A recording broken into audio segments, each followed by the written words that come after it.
আমাদের পুজো বড় বাজেটের পুজো, আপনারা জানেন সবাই। এবং এই পুজো আমরা 5-6 মাস আগের থেকে আমাদের কর্মযোগ্য আরম্ভ হয়ে যায়। আমাদের বায়নাপত্র বাইরের পার্টি, লোকাল পার্টি যারা কাজ করে তাদের সঙ্গে বায়না হয়ে যায়। আমরা অলরেডি 50% বায়না করেই নিয়েছি, তার মধ্যেই বন্যা পরিস্থিতি। কিন্তু আমরা অনেক চিন্তা করেছি, আমাদের সঙ্গে যোগাযোগ করেছি, কারণ বায়না হয়ে গেলে পরে আর এটাকে ফেরত দেওয়া যায় না। তাই ওনারা এটা কাটছাট করার মতো কোনো ব্যবস্থা নেন। নাহলে আমাদের ইচ্ছা ছিল বন্যা পরিস্থিতিতে পূজাটাকে ছোটো করে একটা কিছু করার। যাই হোক, আমরা যেহেতু বাজেট হয়ে গেছে, আমরা তো পূজা করতে হবে, পূজা করছি, পারছি না। আমাদের পূজার বিশেষ আকর্ষণ কলকাতার মৃৎশিল্পী নারুগোপাল দাসের পাথর সেটিং মায়ের মূর্তি। প্যান্ডেলে স্থানীয় শিল্পীদের প্রতিভাকে ত্রিপুরাবাসীর কাছে তুলে ধরার চেষ্টা করছি।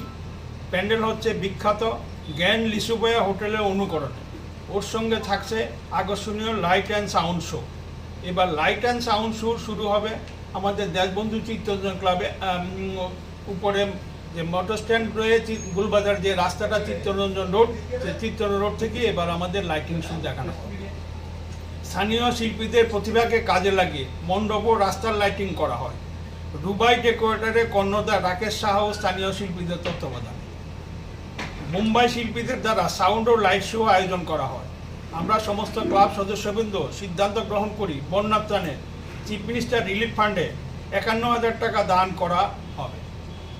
আমাদের ক্লাব সারা বছর বিভিন্ন সামাজিক কাজ করে থাকে। রক্তদান শিবির, স্বাস্থ্য শিবির, গরিবদের মধ্যে বস্ত্র বিতরণ ও এলাকার লোকদের বিভিন্নভাবে সাহায্য করা হয়।